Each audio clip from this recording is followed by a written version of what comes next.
Hello everybody, my name is Richard McMunn from richard-mcmunn.com. I'm a UK best-selling author of over 150 books and also a book coach. And during this presentation I'm going to talk to you about assignment of copyright forms, basically what they are used for, what's involved in creating them, and also at the end of the presentation, which won't take too long to get through, I'll then tell you where you can get a free copy of this assignment of copyright form template. So this is just basically what one looks like, and I'm going to go through it in a second to teach you the importance of knowing what each different element is, and like I say, where you can get a copy of one from. So an assignment of copyright form is basically used, not exclusively by, but it's used by authors and publishers when using a third-party writer to create written works. Okay, so for example, let's say you're an author and you want to get somebody, a ghostwriter, a third-party person, to create a specific chapter for your book for you.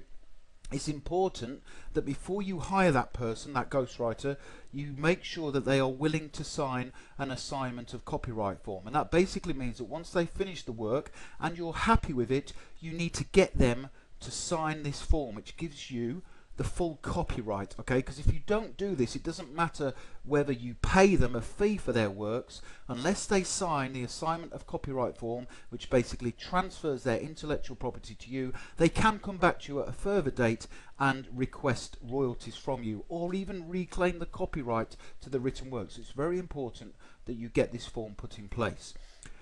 And as I just mentioned, it's important to have one in place before you pay for any form of written work. Okay, and what I usually find is it's better to hire someone. So if I use a website like odesk.com or Elance, I can find a ghostwriter and I'll say to them, you must be willing to sign a transfer of copyright form. So it's pointless in doing it otherwise.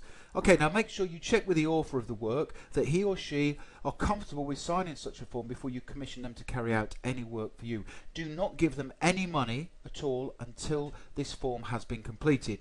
Now before you use such a form, make sure you know how to complete it accurately. Okay, so we need to go through that, and I'll go through the form in a second. Now, for the purpose of the form, we need to understand a couple of terms. The first one is the author. Now, even though you are probably an author yourself or a publisher, the author on the form is the person who has created the works, okay, and that might be the ghostwriter or the third-party author. So they're the creator of the written works.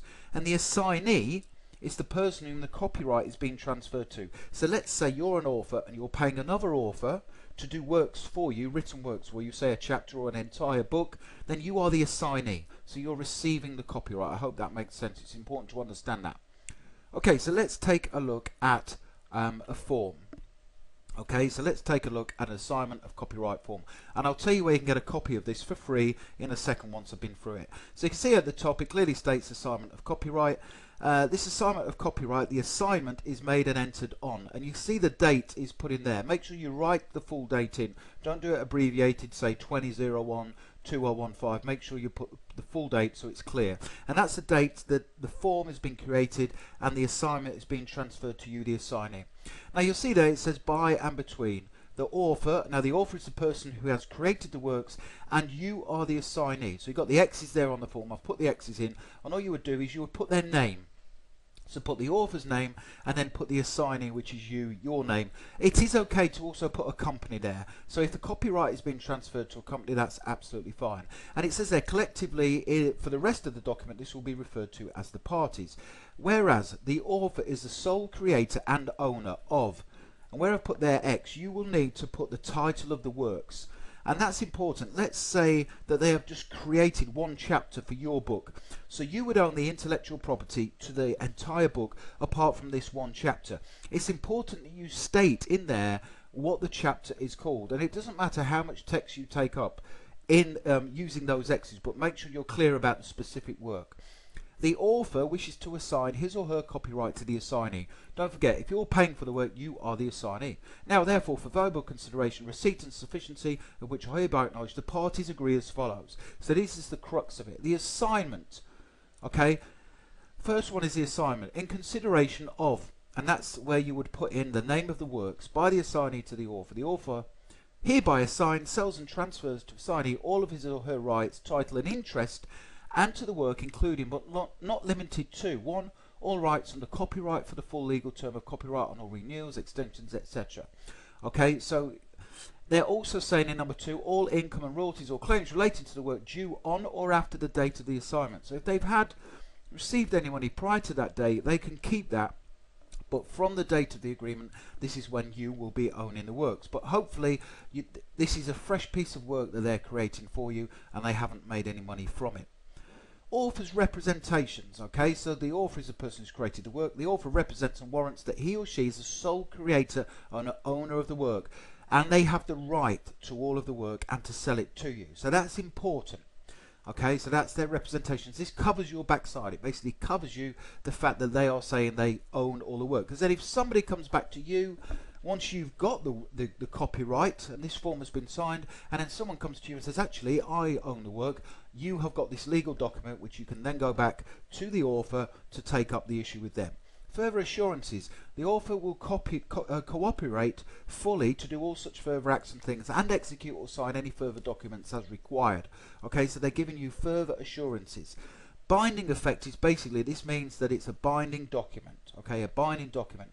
Now, governing law, it depends whereabouts you are. So you're the assignee. This assignment shall be governed by and construed in accordance with the laws of England and Wales. Now, I'm based in the UK, in England and Wales, so this is the law that governs it. Okay, now you may say to me, if somebody has created this work for you in, say, Australia, so you're based in England, and somebody in Australia has created this work for you, where is the governing law? Well, the governing law is where you are as the author.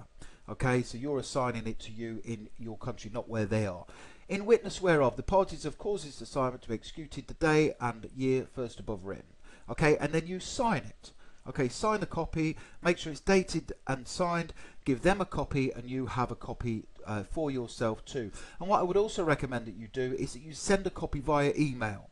Okay, you can send it in the post. If you do that, make sure it's sent recorded delivery or special delivery, so you've got a copy of when it was sent. But I would email it. Okay, email a copy.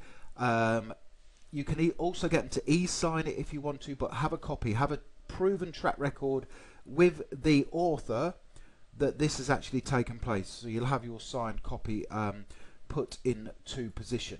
Okay, so that's the assignment of copyright form. So let's now take a look at where you can get a copy of this form so you can just tweak it and use it for your own needs. Now, if you're watching this video on YouTube, click the link below the YouTube video now and you'll go through to my website, which is richard-mcmahon.com. Just scroll down and it will say where you can just enter your name and email address, and then I'll send this form to you in a Word document straight to you by email immediately. Okay, so if you're watching this on the website itself, or if you're watching it on Facebook, go to my website on that page and then you can just download that form. Okay, thanks for watching. Please check out my website richard-mcmahon.com for more free tips and advice on how to write and publish your own books. Thank you very much for watching.